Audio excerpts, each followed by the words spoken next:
Hi everyone, this is the Reset team. This is our first video in the self-care series where we'll be talking about mental well-being and some common issues that are plaguing students at the moment.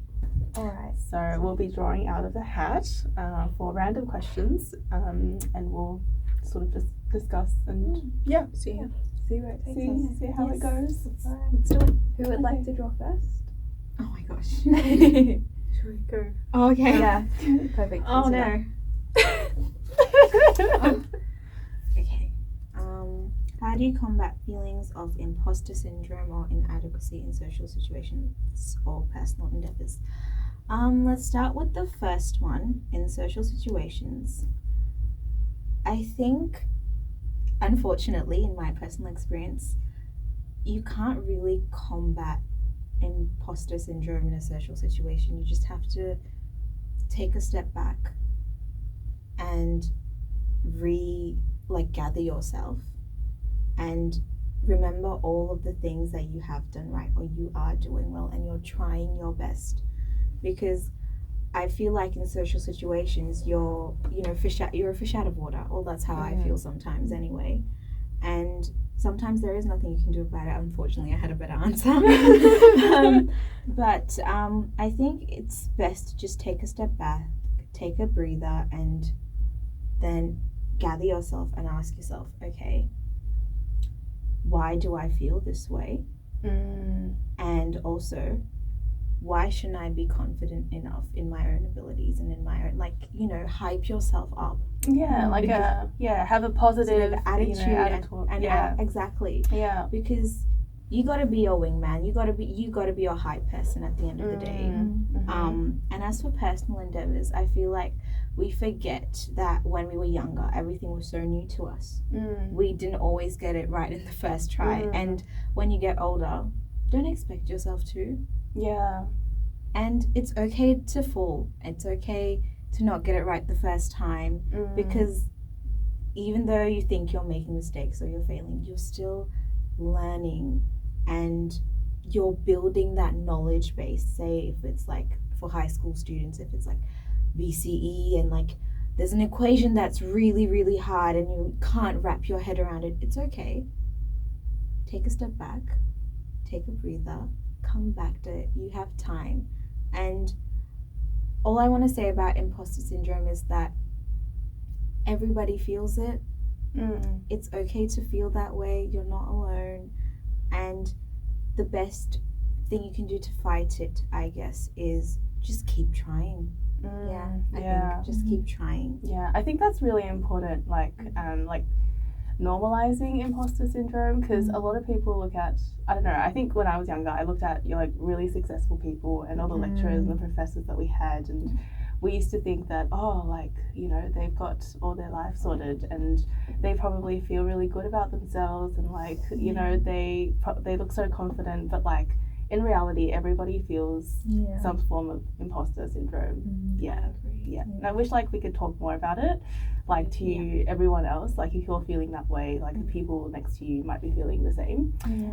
So part of it's also just talking it out with other people, sharing your thoughts and just normalizing it. I agree. Definitely. I think for me, I always forget the main thing is you're not the only one that feels imposter syndrome. Everyone feels it, and I feel especially in a lot of courses sort of where you have really, really smart people in certain courses, I'm sure you guys know, doing med, you're within the top of the top. So obviously whenever you look at other people, you're going to feel that sort of imposter, everyone's so smart, everyone knows what they're doing, they've got 20,000 things going on, what am I doing here? But like you said, just reminding yourself, I too am here just as everyone else is. No one else is better than me, I'm no better than anyone else. We're all learning together and we're here to support each other. I feel a lot of times people forget about that because it feels like a competition or a race, and it's kind of everyone else has all of these things going for them, why don't I have the same things?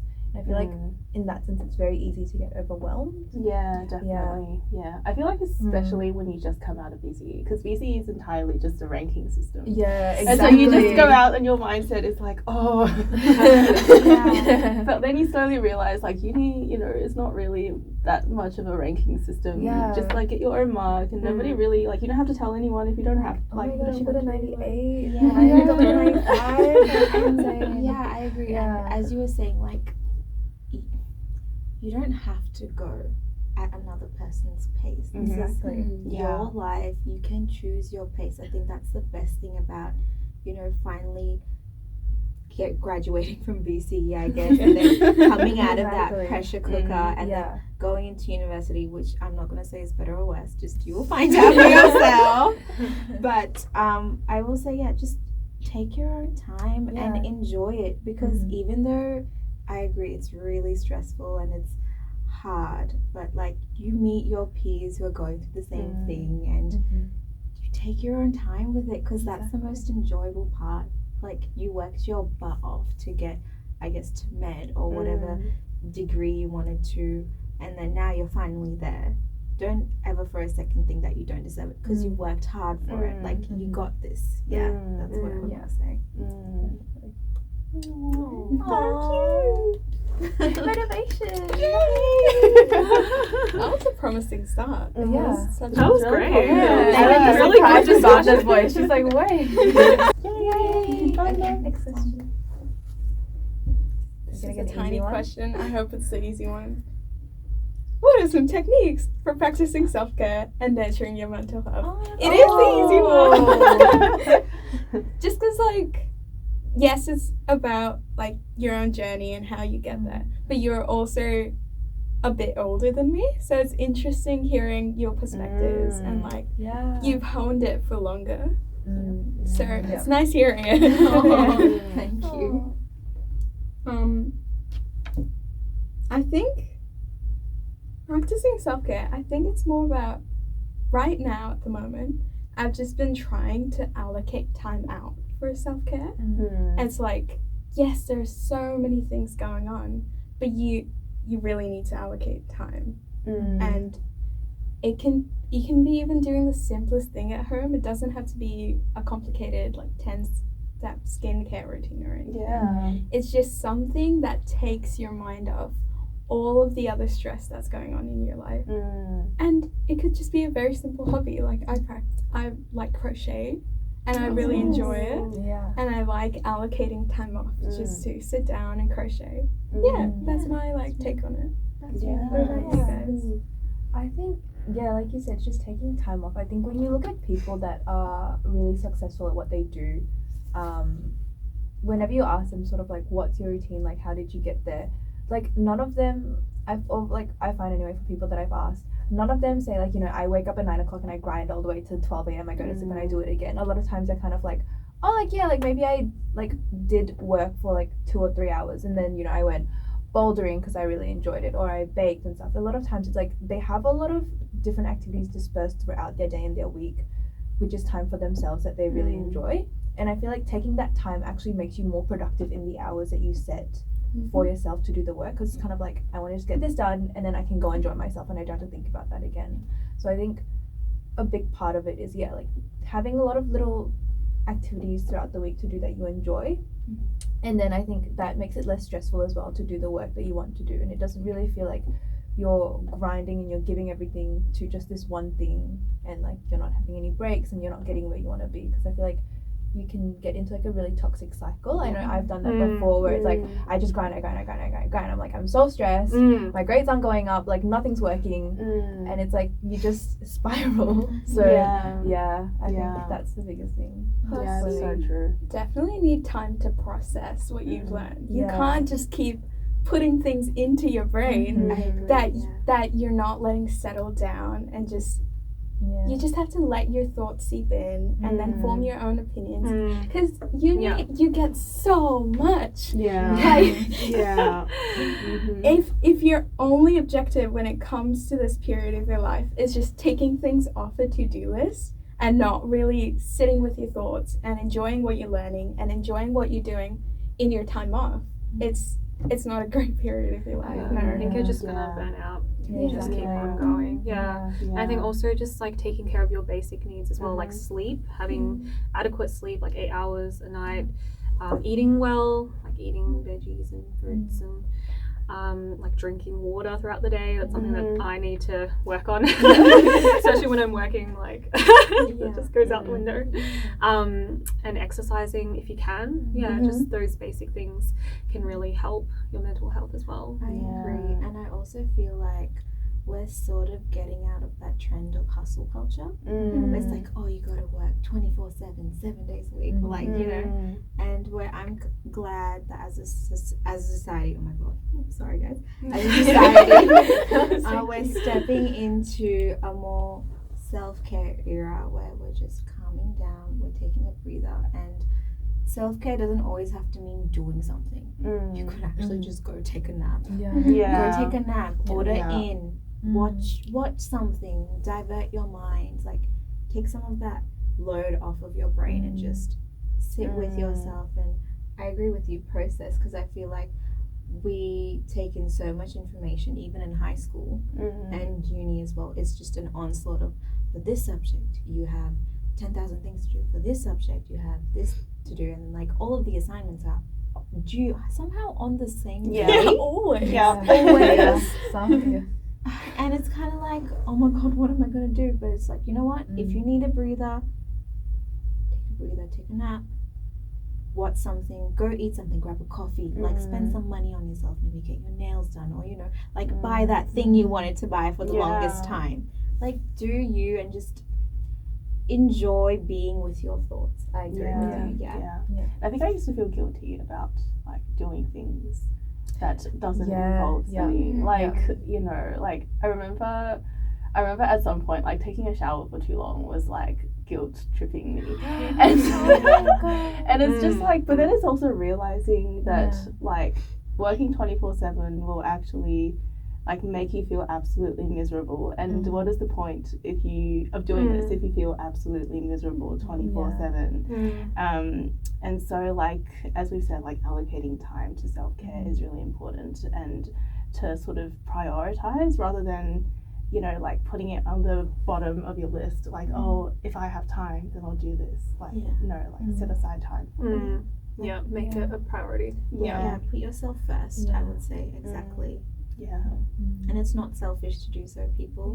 Not at all, because if you don't put yourself first, I feel like, in my personal experience, that you end up sort of ruining your relationships with the people around you because you're so miserable. You don't even realize it. Well, I didn't at times. Like, I end up being miserable in certain social situations, or like when I'm around family or friends and I don't even know why. And like my social battery is completely drained, and then you're kind of like what's wrong? Because if you're miserable, they feel bad, and then they're kind of miserable, and just like the line of misery continues. It's a vicious cycle. It's a vicious cycle. I agree. And so put yourself first. I feel like that is one of the best lessons I've learned. For sure. Yay! So cute, you guys. Cute. Do we like put it therapy back for in? Oh gosh, I'm scared. You got this. Okay. This is a heavy hitter. I feel like it's a broad question though. How can you create a healthy balance between school, extracurricular activities, and personal time? School extracurricular. That's Go for it. Go for it, Cecil. Give it a crack. I feel like I was not great at this in high school, and I definitely focused a lot more on the school like aspect and sort of studying 24/7, which is, you know, obviously not good. So I don't know if I'm in the best position to answer this, but I think over the past years, like I've definitely gotten a lot better in terms of like balancing like work and my social life and my hobbies. I think we sort of already touched on this a bit in the previous questions, but just like having like a schedule for yourself, like allocating time. So for me, I like to keep a calendar where I slot in like all my different activities, like, you know, work will be from this time to this time, and then like seeing friends will be from this time to this time. So I think that will, you know, help a lot. I think, yeah, that's the main technique that I have. Yeah, did anyone else have any thoughts on this question? I was gonna say, if you like, it's really great to have a schedule, and sometimes if you don't meet that schedule, that's okay too. That is also a part of balance. Because I feel like, you know, when you write it down, sometimes it feels official and like, okay, I have to like have social time, or I have to do this. It's like, if after work you can't actually balance it, then that is your balance. Like, yeah, that's true. That's yeah. Exactly. Got to have that flexibility as well. Yeah. I think flexibility is the main thing, and I think like touching on what you mentioned before is, I think for me personally, like finding the balance between all three was like acknowledging the fact that like whenever I took time off of like school stuff, because like same as you, I used to be very like grind school academic mindset, but like I think the main thing for me was like acknowledging the fact that whenever I was taking time off to do stuff for myself that wasn't school related, there would always be that guilt of like, this is 2 hours that you could be studying, this is like time that you could actually be doing that practice test, and it just like eats at you. So it's like even when you're having personal time, it's not really personal time. So I think the biggest thing for me was like acknowledging that and being like, this is a very unhealthy mindset. Like, you need to be stopping this when you're having personal time. Like, just be present with whatever you're doing with the people that you are around.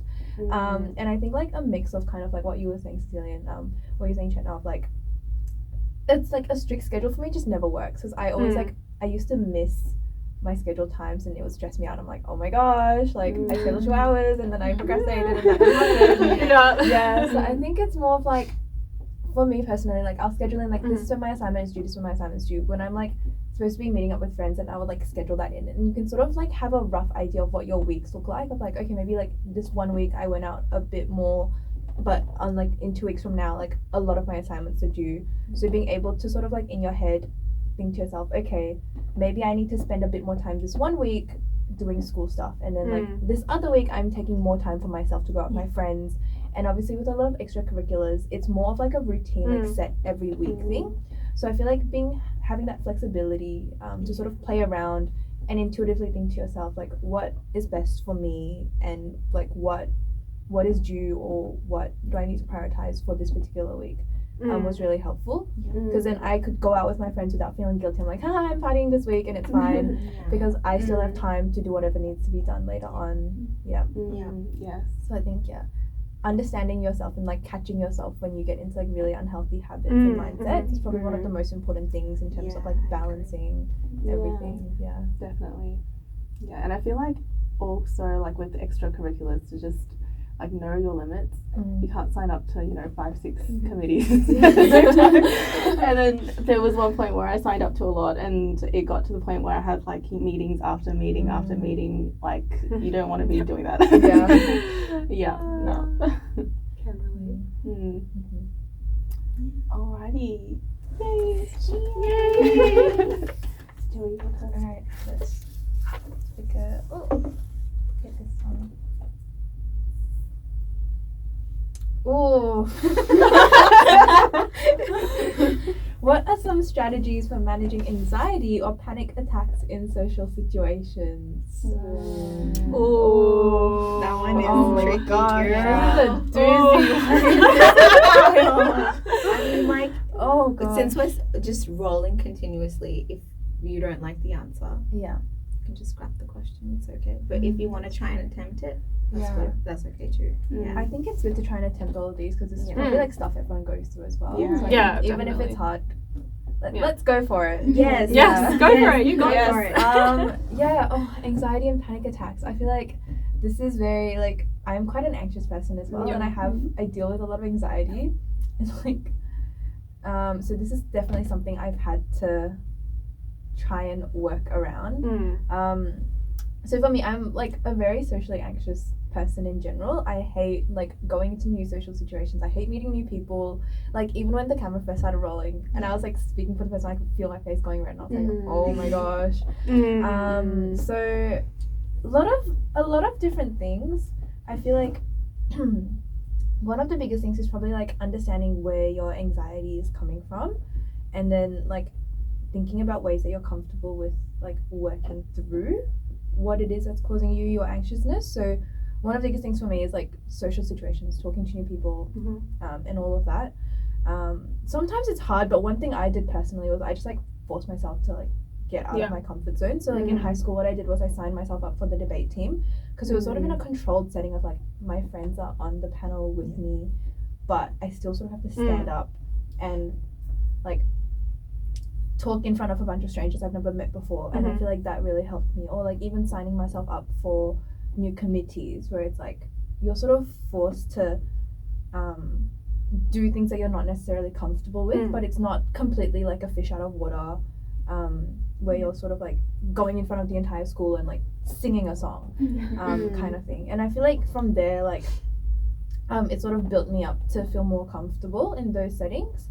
So it's like that's an example of something I would do to manage my anxiety. Or like if you're anxious about schoolwork, and like I mentioned before, this idea of like always feeling anxious because you were guilty about doing something when you thought you were supposed to do something else. Again, it's sort of like catching yourself and being like, why do I feel so anxious about this thing? What are ways in which I can sort of like bring myself out of that comfort zone a little bit more and maybe like feel more comfortable with what was previously causing me anxiety. I don't know if that makes sense. I'm just rephrasing the question. But yeah, I think just catching yourself in those thoughts of like, okay, I'm feeling really, really anxious right now. What is it that's actually causing me anxiety? And I feel like reasoning with yourself and like walking it through step by step really helps, because then rather than sort of just getting overwhelmed with the emotions, you're sort of breaking it down and you're kind of like, okay, I'm feeling this right now. Why am I feeling this? What can I do to not feel like this? Like, is it something that I can fix, or is it something that I have no control over? If it's something I have no control over, why am I feeling this anxious? If it's something I do have control over, what can I do to stop this from happening again? And I think that was the biggest thing for me. Yeah, like self-reflecting. Yeah. I totally agree with you.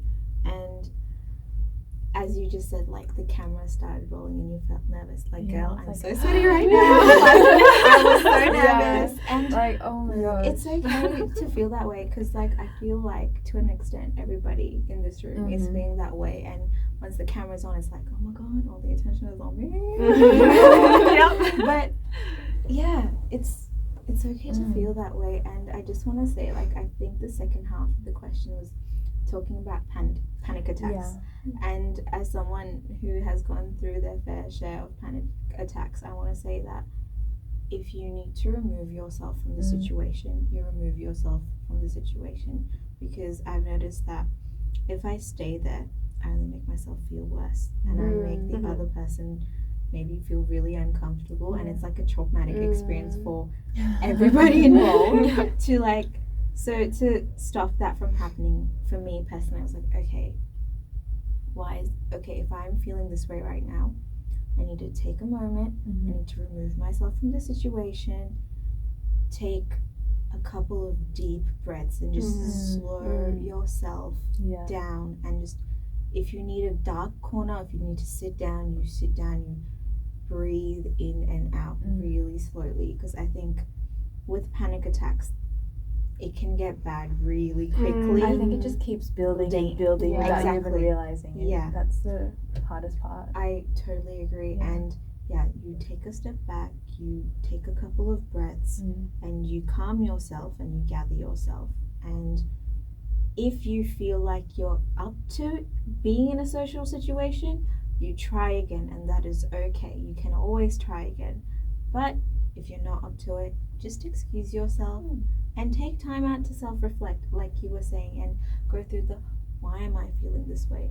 What was the reason behind having these sudden, really intense feelings, and what can I do to, stop that, or not really stop that, but like sort of get control of your emotions a little.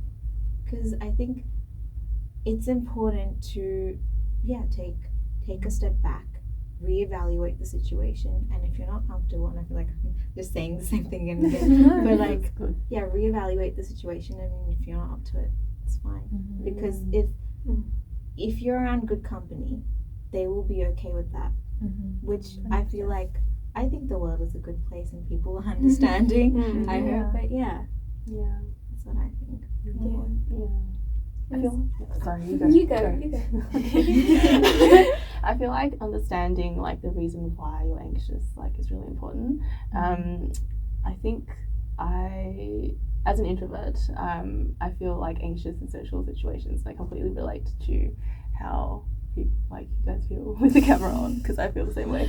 But it's like, I remember there was a period of time where I was anxious, like talking to other people, especially to new people. And it got to the point where I think I was really anxious about like saying the wrong thing, or saying something that was really awkward, or saying something that would like offend someone, you know, and I would always like worry about it. It gave me a lot of anxiety. So like past Ruth came to the conclusion that, you know, if I don't say anything, then like maybe there was nothing to be anxious about. But then you realize that that's not really good for your mental health, because then you don't really like interact with a lot of people. You don't really like make new friends. You don't really, you know, have the sort of socialization that would like, you know, bring you positivity in your like downtime.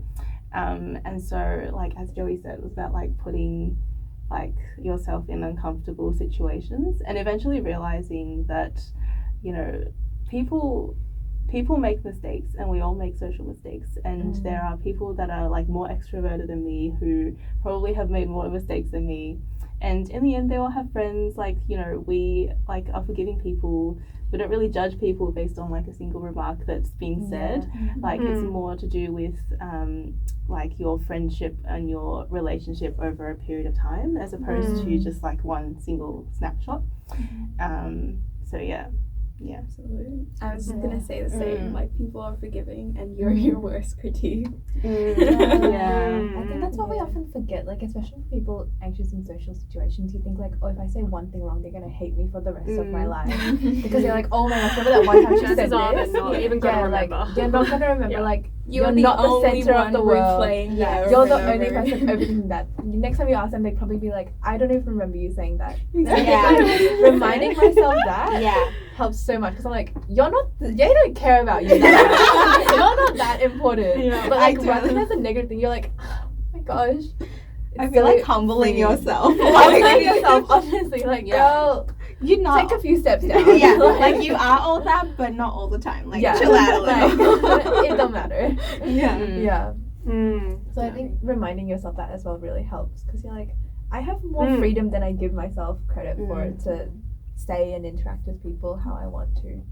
And I think another technique that I've learned over the past few years, I used to be like really, really socially anxious. Like even one-on-one, I would sort of go into a panic. And I think a thing that really helped is just being more present in the conversation, and not like, you know, my thoughts would just sort of go off into tangents. Like I'd be thinking, oh my gosh, you know, why is this person looking at me like differently? Like, you know, did I say something? Oh no, like, you know, but I think just bringing yourself back to the present, not letting your mind sort of wander off into all sorts of directions, that has helped me significantly. So I really like the idea of like that person's expression. I feel like overanalyzing is such a doozy in social situations. I feel like it just cascades from there. It's like, oh my god, they looked at me funny, did I say something wrong? Oh my god, and then it just escalates. But in reality, it's really not. It's really not deep. It's not you. I agree. I actually have a question to ask. To add on to this, because this is just with people who are on the same level as you, like your peers. How do you manage social anxiety when it comes to people in power? Like when you're talking with your professors, when you're in an interview, when you're just talking to your boss. What are some strategies that you have in place just to get over that hill?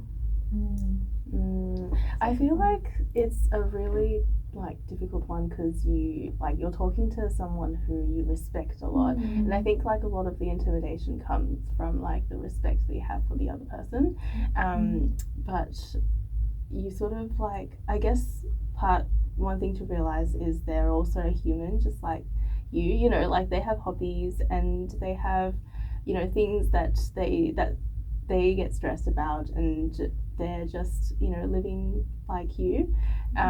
So I guess part of it is like finding the humanity in the other person rather than viewing them as like a profession, like or a position. But it is really hard, and I'm still finding it like really hard. Like when I'm talking to, you know, other people, like, you know, more senior doctors at work, for instance, and professors, like it is very intimidating. Because you don't want to say the wrong thing because, and also you, to an extent, in your mind, this is what I do at times when I really like the person, even in a professional sense or just even a peer. I put them on a pedestal in my mind, like they are so awesome, they are so cool, like what if I say something wrong, what am I going to do? You can't put them on a pedestal. At the end of the day, you're both human, you're equals to an extent, no matter, even though they are in a position of power, you have to understand that human to human, you are equals. And also sort of sidetracking from that, but also you have to create boundaries as well. And there are times in relationships like these where they might ask you to do too much, or they might say something wrong because it's a workplace or it's a professional place, and you know, sometimes when someone's stressed they may say the wrong thing, and it may be, you know, the person in power, the person who's above you, and you just have to hold your ground and have that boundary in place so you don't get hurt and the person opposite you or people around you don't get hurt. That's what I think. Boundaries are important. That's so true. I think as well, like it's very easy to feel upset based on how like someone in power responds to you, especially like in high pressure jobs. When a senior is stressed, it's very easy for them to come across as rude or like dismissive of you. And I think as long as you're being respectful in the conversation, being able to tell yourself like what has happened here isn't really my fault.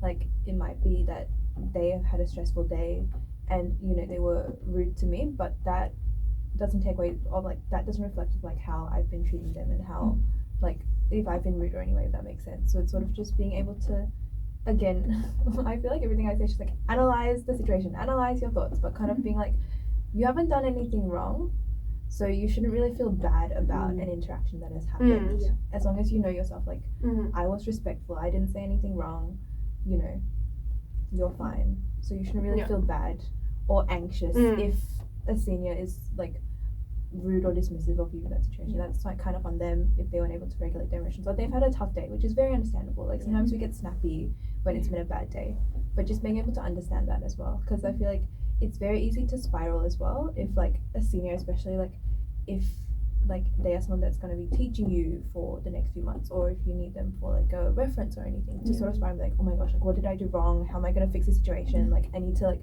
really kiss up to them the next time I see them, because then I feel like that makes you even more anxious in future meetings with them, and then you're just never in a comfortable situation, I feel like. And then so I feel like just understanding as well the interactions. Okay. Next question. Okay.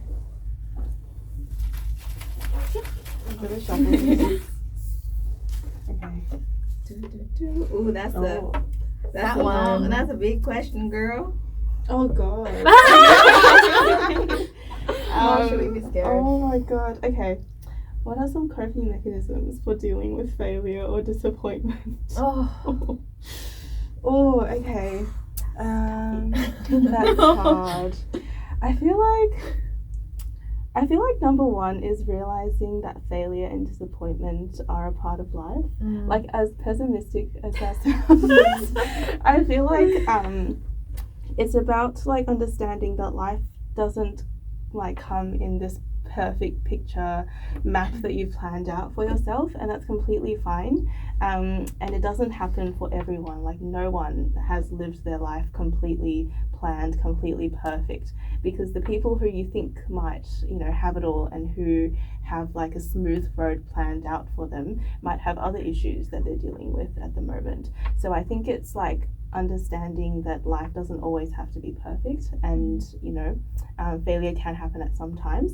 And I guess like I was having a chat to like my mom about this, because mom is sort of slightly older, you know, than us. So I guess like to older people who've been through their life, she's really thought about like what are some of the things that has led her to have, you know, to be in the situation that she's in today. And she's sort of thought that there are lots of failures in life that at the time she thought were like major, and she thought, oh my gosh, this is going to be in the end, like why does this happen to me? But then you start realizing that these failures pointed towards the road that she's currently on now, and they were probably better than, like, it was probably the better path to take, as opposed to if something did work out for her at the time. So I think it's also making the most of the situation and just sort of acknowledging that, you know, life doesn't always go out the way that is planned, and it's okay. But also it's okay to take a few days to sulk. Like, that's completely fine. Like if you want to, you know, junk on like ice cream and just like avoid studying and just, you know, withdraw for a couple of days, like that's completely fine and justified. If you want to cry and really process it, cry, because like better out than in. That's absolutely true. And I don't want to say distract yourself, but to an extent you kind of have to cope. I remember when I was in uni, I wanted to pass everything all in one go. Like, I had put this on myself, this goal on myself, and there was this law subject that I had to do. Oh god. I remember this. And this was during COVID, and I was already feeling really crap as it was, because I felt like I just felt stagnated, and I felt like I wasn't doing great in life in general, and then I have to go to uni, and I'm not even like learning anything at this point. I'm just like half awake. And anyway, I failed my law subject. Luckily, I had the opportunity to resit the exam, and I worked my ass off to pass. But I was sometimes you kind of expect failure, and it's okay to fail. But if you do get a second chance, like I did, and I was lucky to get a second chance, you try your best, just like you did before. And and dealing with failure, everybody's different. Like someone close to me, I didn't do so well in a certain subject, and they were distraught. And it's okay to feel those emotions, but if you're feeling emotions that are so intense that, you know, you're hurting yourself, it's best to seek professional help. And if you really can't navigate, you know, those really intense emotions, I would suggest like seek help, because when we are feeling unwell physically, we go to a doctor and like, I have an ailment here, I have a backache here. And I think that's the same with feelings of failure, or like panic attacks, or like anxiety. It's best to get it checked out, because at the end of the day, your brain holds so much, and you want to be able to make good decisions and clear decisions that make sense for you and your life. And if you can't cope with it, you should go like seek help and really understand what is the problem and what's the main issue. But and I agree with what you were saying, like take a few days off, cry, or like maybe even distract yourself. And then if you really, really can't move on and it's really hurting you, go talk to someone, seek professional help, because you shouldn't be living in that sort of space all the time, it impacts your quality of life, Yeah. and it impacts the relationships around you. Yeah, so that's what I was. I think I've been someone who's like felt failure very deeply, and one thing I've had to do is distance myself from it. It's like I've had to set a boundary around academic failure, and I've had to have other eggs in my basket so I don't feel the failure so deeply, and just having other things to look forward to, or having the capacity to be able to change something in what initially caused that failure in the first place. That's how you get yourself out of it. So yeah, that's my Don't let it personal take define on you. it. Yeah. I agree. And failure isn't the end all. Sometimes you need to understand, unfortunately, what failure feels like, so that you can understand what success really is. Yes. Because we all go through moments where like, I really messed up this time. And like you were saying, you never know what doors that failure might open up.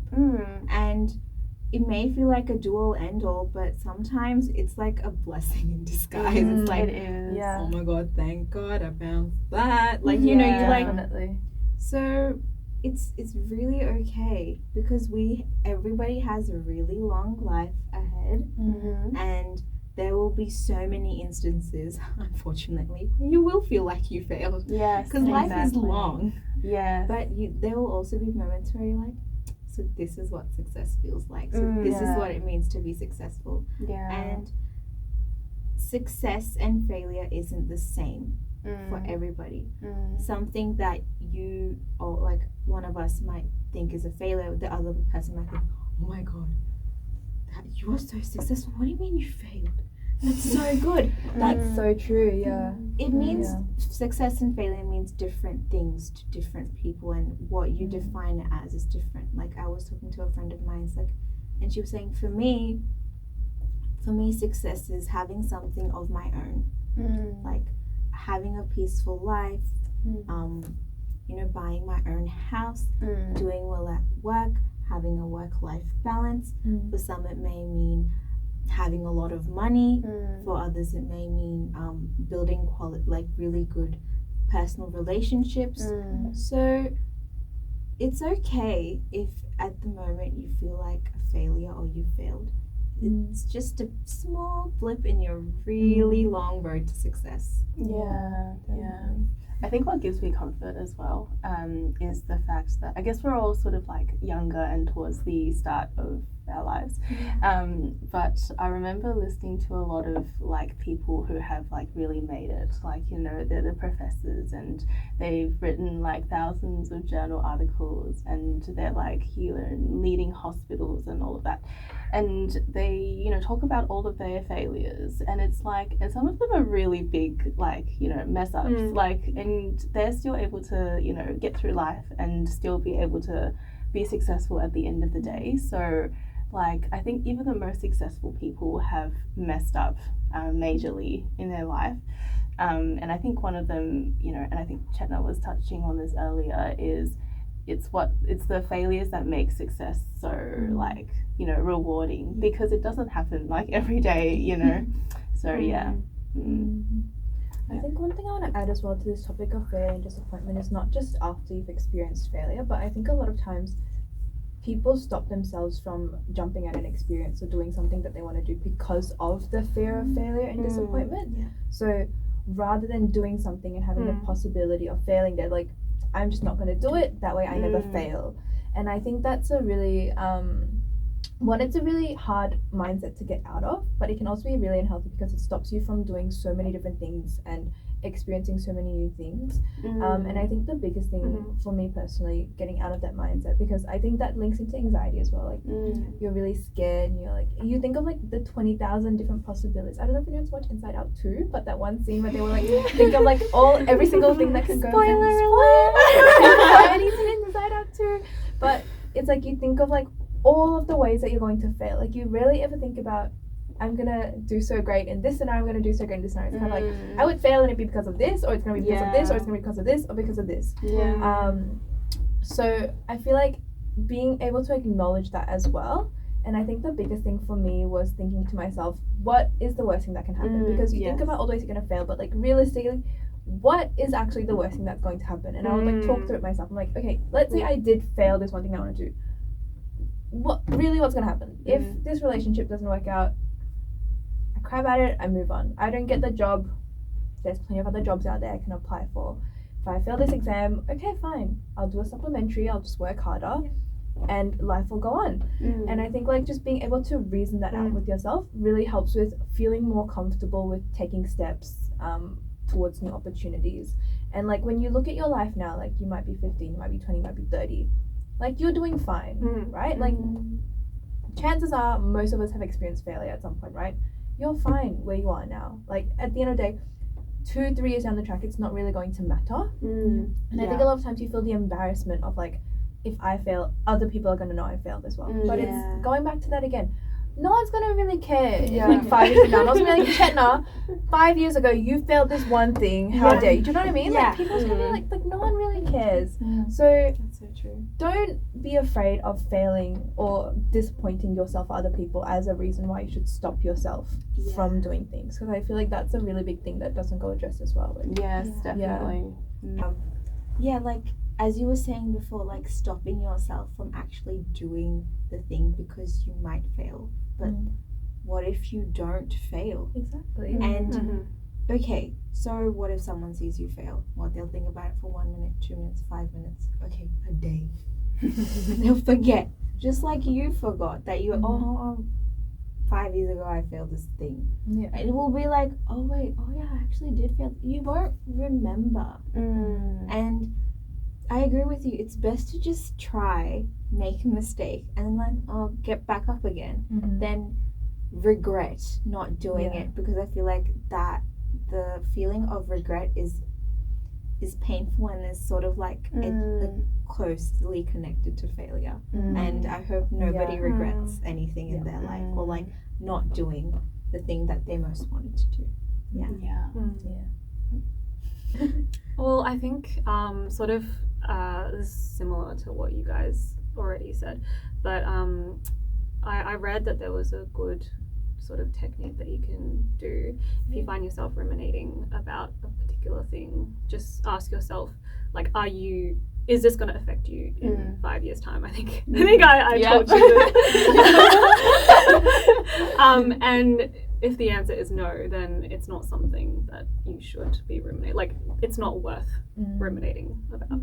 I think that's so true. And I feel like that applies a lot to VCE. Like when we were in VCE, like I remember every single SAC I'd look and I'd be like, oh my god, like I'm like hopeless, I'm doomed. But like really, how much are the exams? How much is that 1 mark going to cost you? Does it really matter in the end? And then like once you get into uni, like nobody really cares anymore. If like, you talk about your ATAR plus uni, like What is that? Like What is that? Oh my god. Yeah. And I feel like a lot of the time we think that VCE like doesn't give a lot of room for failure, but it's to realize that you can actually lose a lot of marks and still get a decent like it doesn't have to be perfect. Like I'm thinking about VC and I just remembered I almost failed the SAC. Like, and I was like, my world is ending as we know it. I'm gonna get a really bad ATAR. I didn't get the ATAR I was expecting, and I still ended up doing pretty well. Still got into Monash. Still got into still did a double degree. Like you know, just because you don't get the mark or the score that you're expecting doesn't mean that there aren't pathways to get to where you want to go. And talking like this is getting a little sidetracked, but okay, growing up in an Asian household, it's like you're wasting your time, you're wasting a year. Like a year is gone. You have so many years, you have so many minutes and so many hours. it's okay if you don't get it the first time. Maybe that wasn't the best thing for you. Like, it's going back to like, take your time, your pace, and if you don't get what you were expecting, there's still a pathway where you can go where you want to go. Yeah. Also, with the ATAR thing, it's only been 2 years, and I literally don't give a about it anymore. It's okay to beep yourself You can out. make yourself queen. No, but that's so true. Like, I remember even the first weeks of high school, of uni, where if you hear people talking like, "What ATAR did you get?" Like, I got this ATAR. Immediately, you're kind of like, you got into the course already. Like, why you asking? Okay, you got 0.5 more than this other person. Like, congratulations. Oh God, Do you want a medal? Like, you and I are in the same exact place, bestie. Like, I didn't do well in high school. I found it really hard to cope with not the subject matter, but just the workload. I found uni was a lot more freeing for me because I learnt things at my own pace, but I was also a very independent learner. Whereas in high school, the teachers are there to like help you, and they're sort of like your rock to a certain extent. I went to the teacher. There were times where I'd go to the teacher and the teacher would be like, "You don't need to understand it. You just need to know it." And I was like, this is not how you study. And then when I got to uni, I was like, oh, this is so good. I can like learn my way. I don't need to learn a certain way. Because some people struggle at uni and some people like the high school format better. And sometimes it's the other way around. Like, I enjoyed my uni experience. Well, in person anyway. Online was I'm not going to talk about that. Online was a struggle, but yeah. So it's just a learning curve, to be honest, and getting used to the changes in your learning. definitely. Yeah. But please, once you graduate BCE, once you get that paper, don't mention the A in ATAR. I don't want to know. I don't want to know. Yeah. So what everyone get for their ATAR? Ow! Oh my god. No. So triggered. So triggered, trauma, flashbacks, Did you everything. ever to put their ATAR in the hinge? That would be so funny. Honestly. If I flex the ATAR in the hinge, I would actually cry. That would be so Wait, funny. do people actually do that? No, I think people should. Like Yo, I wouldn't that would be even- so funny. Just Yo, imagine. And there was a filter, 95 and above. That would be so funny. Yo, I would not even be like, God. I wouldn't be getting any dates then, girl. Just no. That'd be so funny. Yeah. Okay, should I? Yes. Pick another question. Okay, please get an easy one, please. Oh, okay. small one. Oh, Small small one. one. How do you handle academic pressure without burning out? Oh. Unfortunately, you don't. Sorry. I mean, I've seen some people who act like they do. I don't know if like who seem like they do, not act like they do, who seem like they do. They do have burnout or they don't? They don't. Oh, Like they okay. just Yeah, keep yeah. going, and I'm like, how? Me personally, how do you handle academic pressure without burning out? I don't think you really do. I think it's just part of the experience. Yeah. And I feel like I felt burnt out when I was doing that law subject that I failed, and I was just like, I don't want to try anymore. I'm done. I'm over it because so it gets too much, and it's exhausting, and the feelings are really overwhelming. And you know what? It's okay to feel burnt out. It's okay to feel exhausted and be like, I'm not doing this. I need a break. But if you do want to handle it, it's going back to our previous conversations of like, you must take time out for yourself, because that is the only way you can handle burnout. And now that I'm getting to my mid-20s, I can say that whenever I am close to burnout and I feel like, okay, I don't care anymore. I don't care how well this goes or how bad it gets. I physically and mentally take a step back and just recuperate and rest your mind and your body, because burning out isn't just an emotional thing, it's a physical thing as well.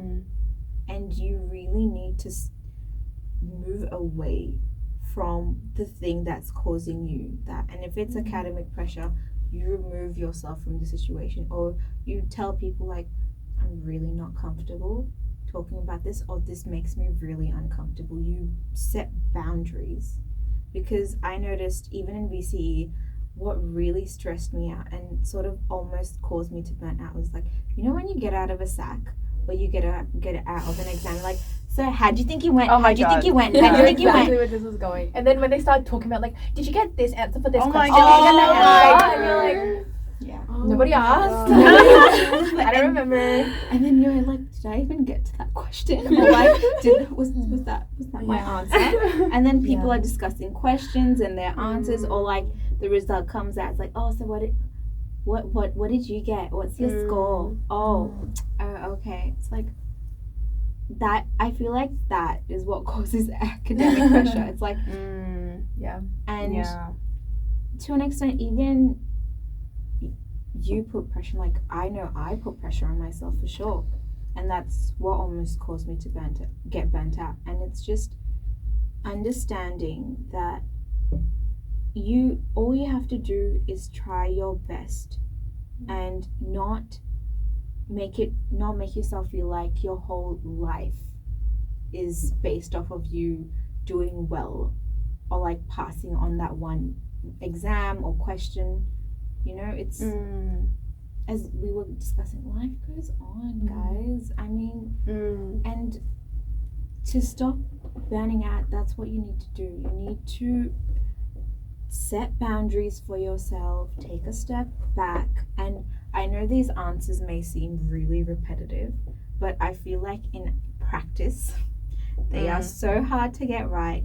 Even I get it wrong, and sometimes like I just have to keep on going. But when you get burnt out, you can't keep on going, and if you do, it's not going to be your best effort or your best work. Is that what is that what you really want? Because that's how I dealt with it as well. It's like, okay, I'm getting close to burning out. Okay, if I am burning out or if I am burnt out, what do I need to do? Okay, I will close my books, I'll walk out of my room, I will take some time to not sit in my room. I'll close the door, maybe go out for a walk, maybe get a coffee, I'll maybe go hang out with my dog or my sister. Like, change your environment as well. And yeah, I think that is the advice that I would give about academic pressure. It's like, remove yourself from the situation, and if it's the environment and if it's the people, you can't remove the people, but you can set boundaries with them. You need to leave. You get out.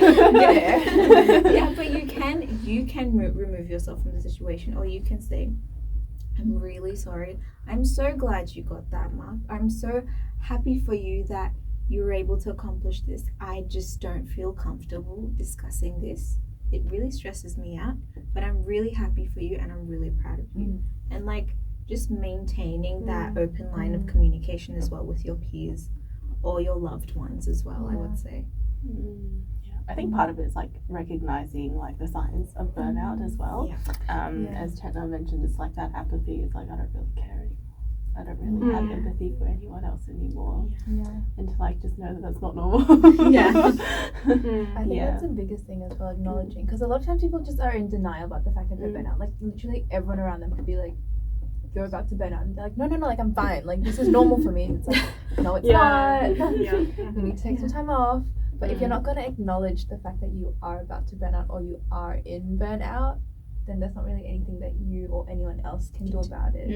So and it will just, if you don't acknowledge that you're going through burnout, you will in my personal experience, the work that I ended up doing was subpar. It was not up to my standards, and my relationships with the people I loved and the people around me suffered. And then what happens is it's like a vicious cycle. People will get mad at you, you'll get mad at them, and like it just keeps on going. So I agree. The first step, like what Ruth was saying, what you were saying, like acknowledging that you're burning out, and the cause in this case is academic pressure. Yeah. I think it's really important to listen, like, to the people around you. Like, sometimes you might not recognize that you're burning out.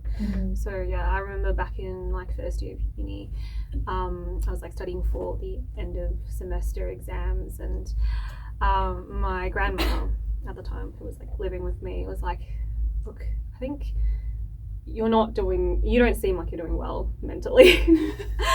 And I think that was like a really it was like a big wake-up call for me. Because I probably didn't even realize that I was sort of not doing well, because I was just so focused on studying.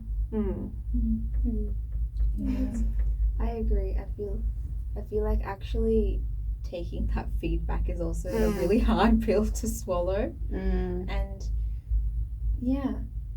I'm so glad that you did like take a step back, because that's good on you, honestly. Because I know when I'm in that situation, I feel like everything that the other person's saying is criticism until like, I reach that. What do you mean? Are you saying I can't handle it? Yeah. Like, how dare you? Yeah, and until I reach that conclusion. And I hope that people don't make the same mistakes as I do, and really listen to what people are saying around you, because they love you, they care for you, they mean well, and they just don't want you to feel like crap.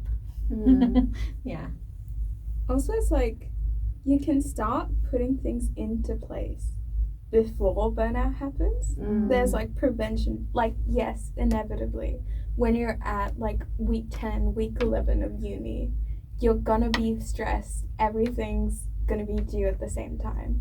But if you honestly, this is so basic, but like, if you start the work early, if you have a structure in place that you can fall back on, and like because you're not going to be at your best mentally at that point. And you're going to have to take time off, but at the end of the day, you still have like 3 things to do. So when you're not at your best, when you're just trying to work through the haze and get to the end goal, because sometimes that's what you have to do,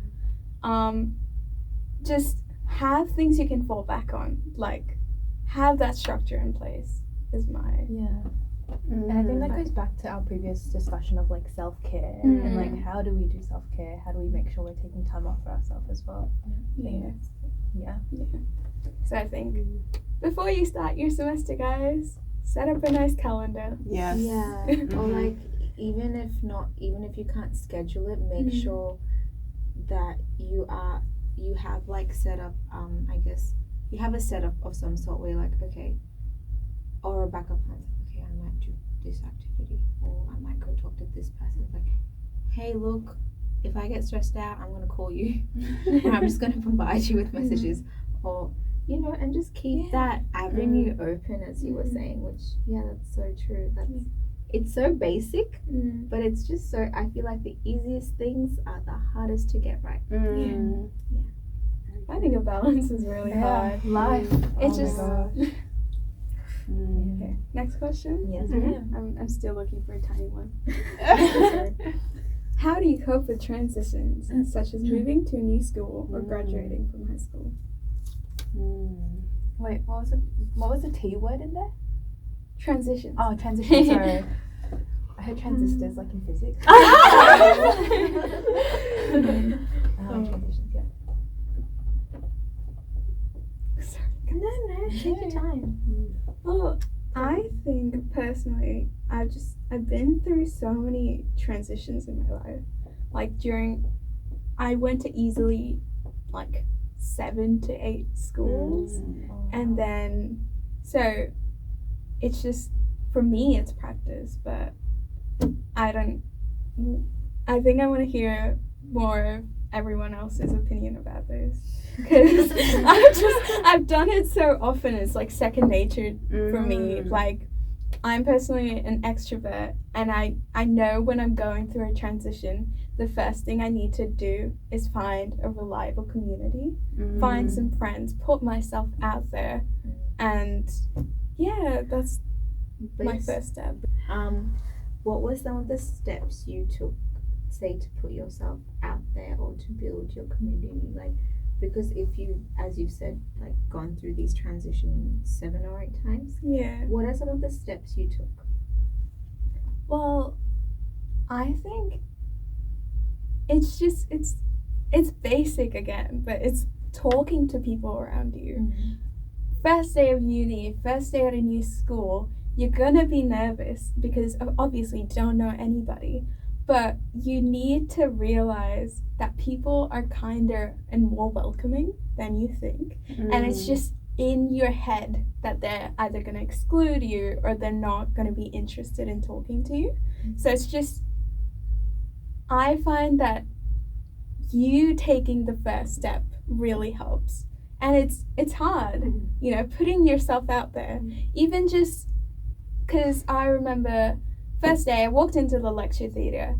I just moved to Melbourne, so I didn't know anybody. I talked to the person next to me. I met her friends, and it's just, your community is gonna build only when you start to talk to people around you.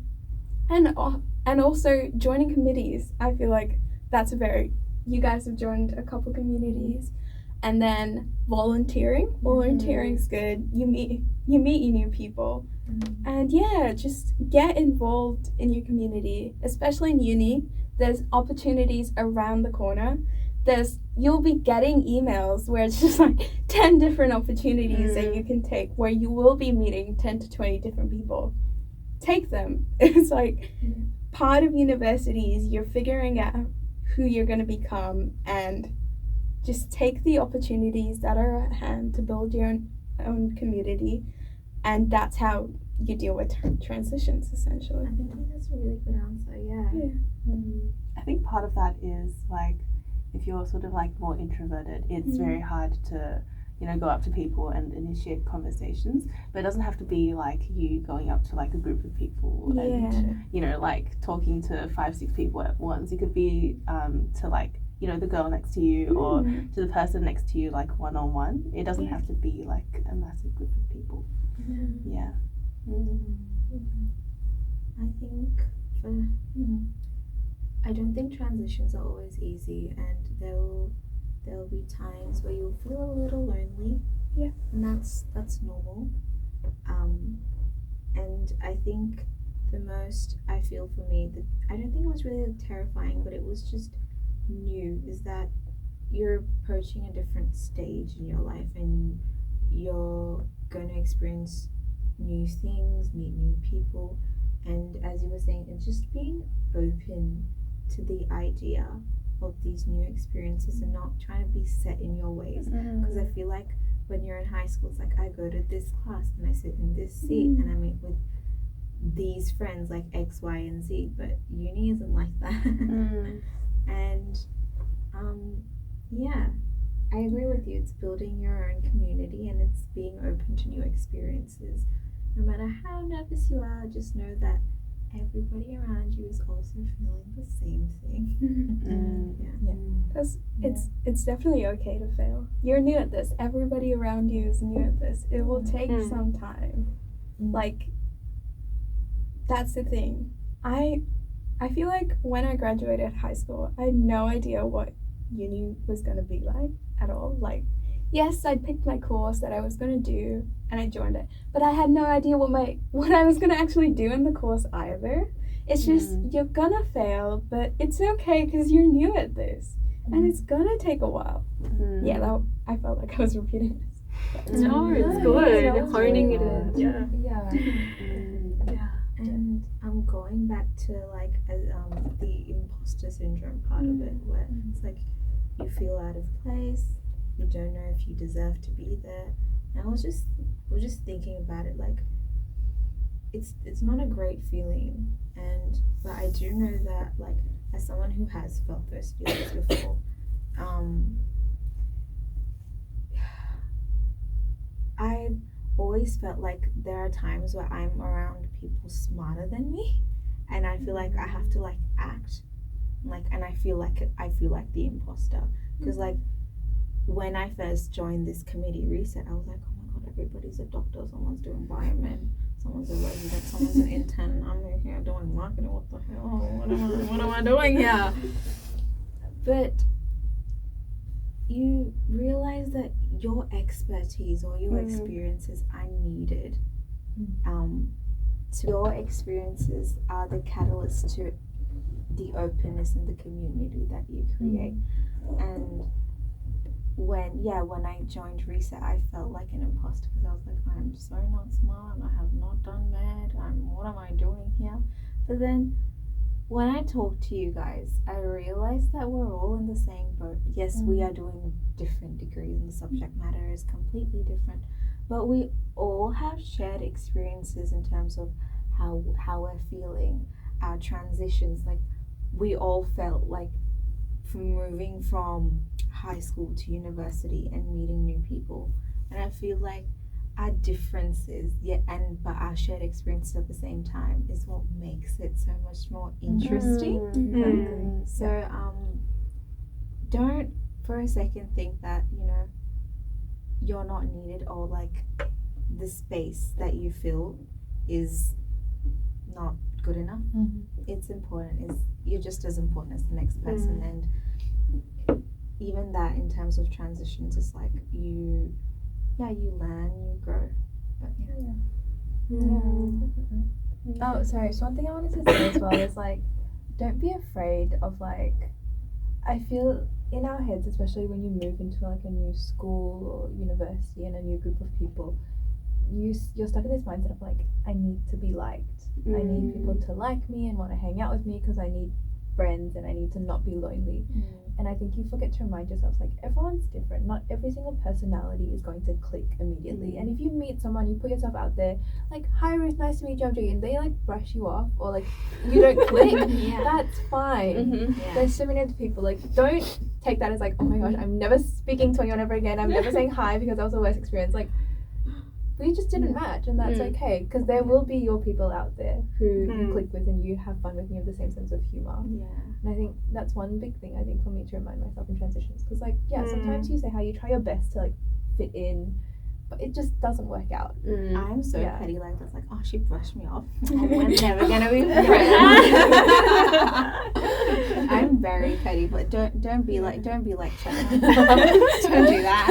Don't do that. That happened on my second day of uni. Oh, no. A friend and I, like, it was literally someone I'd met like 5 minutes ago. We were like, okay, let's sit down. We accidentally sat at a table full of dude bros.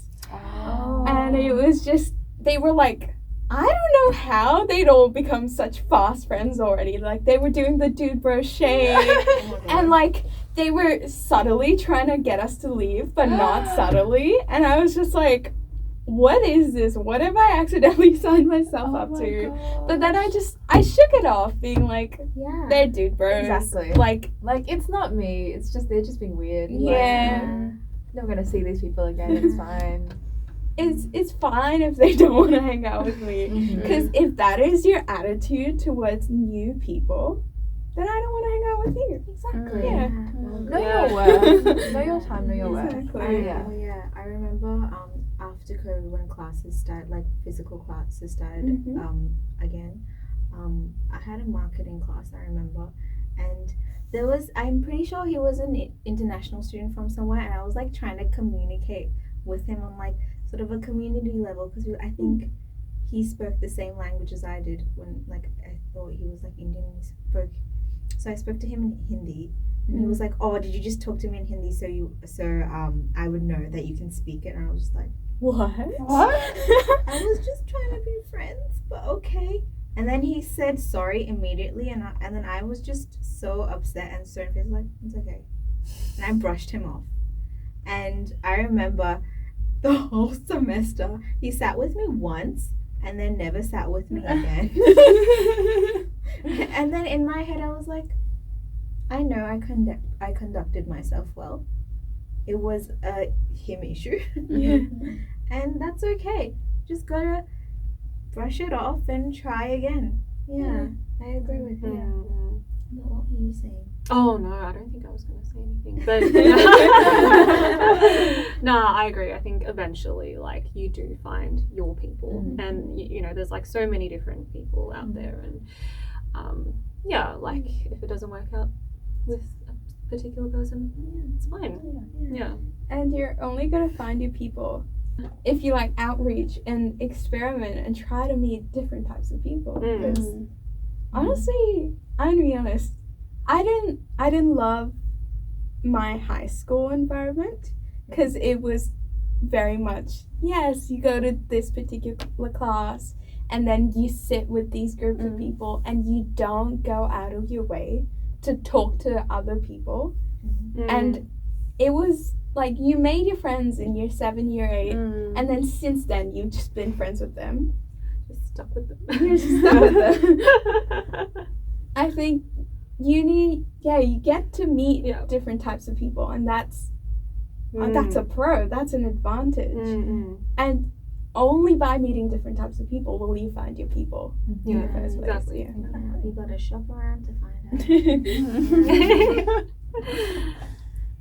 Nice. Should we go for one last question? Yeah, sounds good. Interesting. Wait, hang on. Let me just check. It's still recording. Oh, yeah. Oh, wow. That's amazing. So, how do you navigate friendships that may be toxic or detrimental to your mental health? Oh, that is interesting. You got a hard one, yeah. I gotta think about that one because I feel like I'm very lucky in that I haven't sort of had many toxic friendships. And personally, I feel like the word toxic, I don't know, I don't like the word toxic because I feel like people aren't, you know, black and white, and some people, everyone has like good things about them and bad things about them. Like, yeah, I don't think it's good to necessarily label people as being toxic or non-toxic.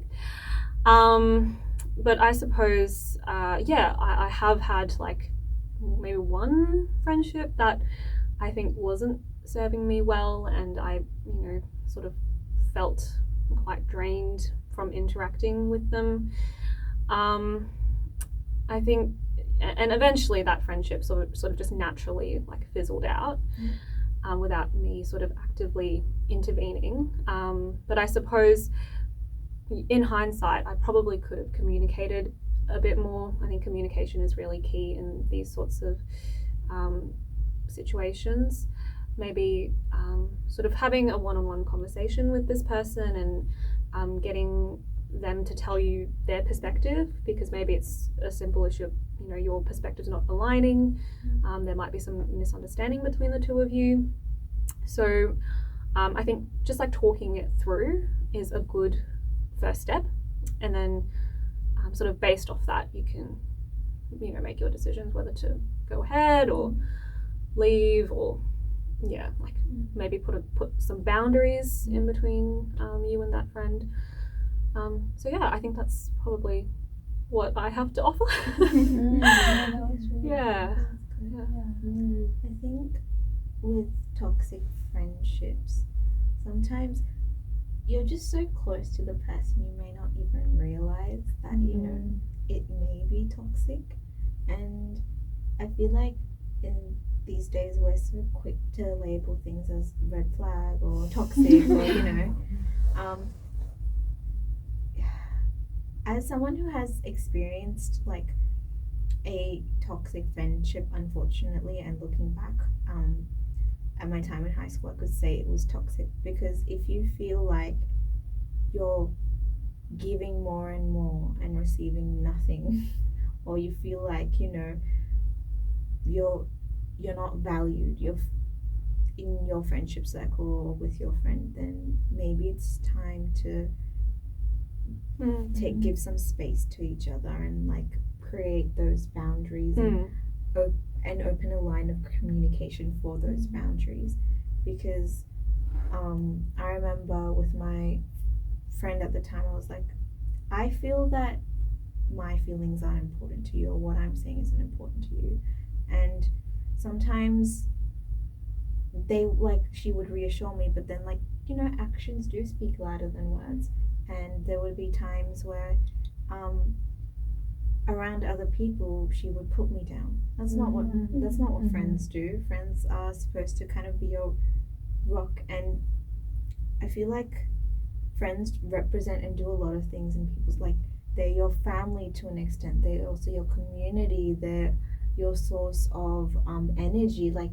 It's a lot of responsibility because you're gaining energy from them, and it can be really hard to sort of at times identify that, whether it is toxic or it is a red flag. But when you feel hurt or upset by a certain action, I think it's best to not let it linger and just talk, basic as it sounds, talk about it with them. And if you feel like you can't even talk about it with them, then you need to take a hard look at that friendship and maybe let it fizzle out. And I know it sounds like a really strong action, but if they are consistently making you feel less than, then that is not a friendship.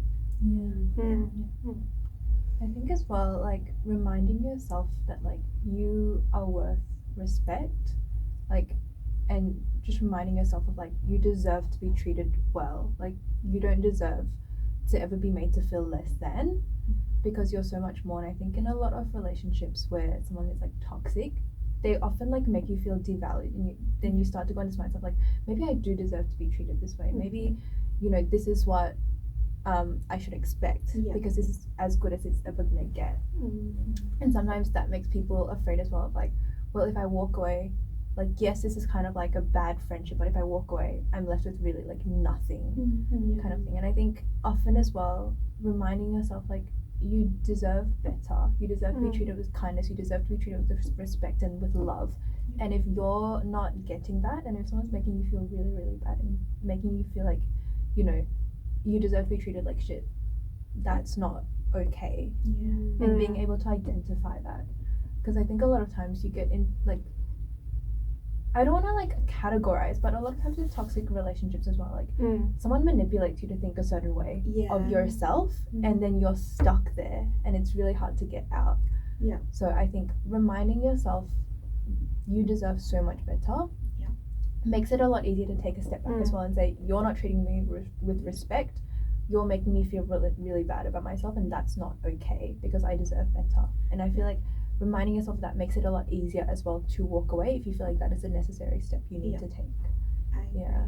And also I feel with friendships like this, where you aren't able to be yourself and you aren't able to open up, it's really easy to think, to go back to the thought process of, it's okay for me to be treated that way. I mean, this is the best it gets. And I feel getting out of a friendship is as bad as any breakup, because you've invested your time, your effort to an extent, find your money and your emotional self in that, and you're all of this investment, and this is what that's how I think, and this is what it got me. But then at the same time, it's you must remind yourself that you deserve to be treated, as you were saying, to you with respect, and you should be understood. You should be able to open up, because if you can't, then what is that friend there for, essentially? Exactly. And I think as well, people will tend to, instead of trying to or wanting to break up a relationship, they'll go, well, okay, I think Cecilia's probably acting this way because of A, B, and C, and then they'll reason out bad actions towards them. But I think at a certain point you have to stop doing that and say, no matter how whatever it is they're going through, that anger or that sadness or whatever that is should not be taken out at the expense of you and your well-being and your dignity. Yeah. So I think that as well, like, yes, other people can be going through stuff, but that doesn't mean it's okay for them to be treating you the way that they are as well. Yeah. But I also think that we're in such a like time that everything around you is changing and you're changing as well. So there are going to be friendships and relationships where maybe 6 months ago you didn't gel together well, but now you do. Like, things change. It's okay if you want to revisit it in the future as well, but if it's not serving you at this point in time, it's okay to let go. Yeah, that's a really good pickup. I agree. And I mean this in a professional setting as well at times, but never end on bad terms with anybody, whether it be your personal life or your professional life, because you never really know with life. Like, there have been times where I'll be like, oh, I'll never talk to this person again, and then lo and behold, they're actually like some of my really good friends, and I'm like, oh damn, okay. So you never know, and you should never fully close the door unless it's to an extent where you feel like, you don't feel dignified, and you feel manipulated, and it's really unfortunately toxic. But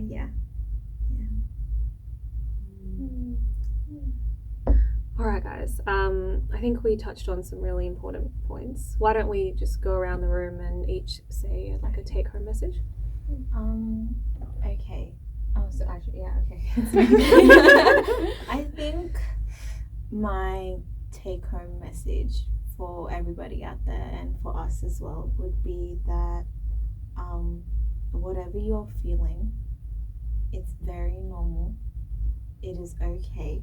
And I feel that certain feelings may plague you for the longest time, and you may carry them with you, but you must realize that it is okay. It is okay to feel such intense emotions, because we are just trying to figure ourselves out. And if you do feel that you're not feeling normal, this isn't okay, talk to someone or get help if you feel like you really can't cope with a lot of the stress or the anxiety. I feel like it's really important to take care of your mental well-being, because you should always put yourself first, and that should always come first. You should be number one to you. Yeah, I think that was a really nice message. And if I was hearing this, I would like to hear what would be like the first thing I can do to improving my self-care after watching this video. And mine would just be take out some time for some self-care. Just set a timer for an hour and do anything that brings you happiness. Just do it. Why not?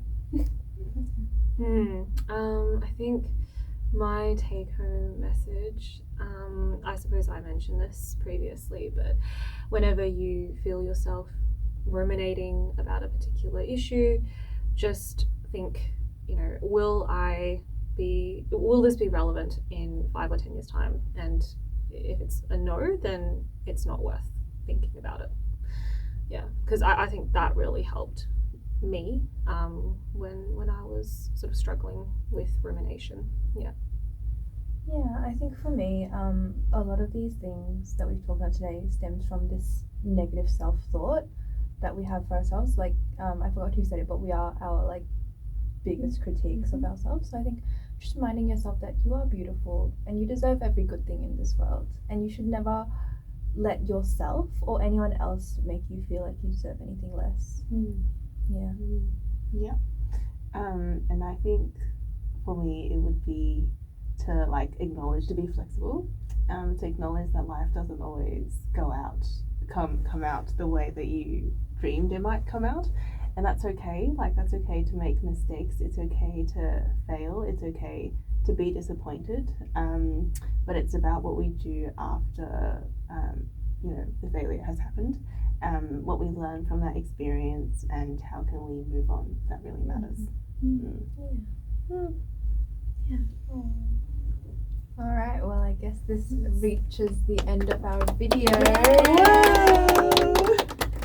Like and subscribe. Like and subscribe. Any questions? Let us comment. Yeah, leave them in the comments below. And if you liked this video and would like to know more about what our organization does, check out some of our other videos in the channel. See you guys next time. Bye-bye. Bye.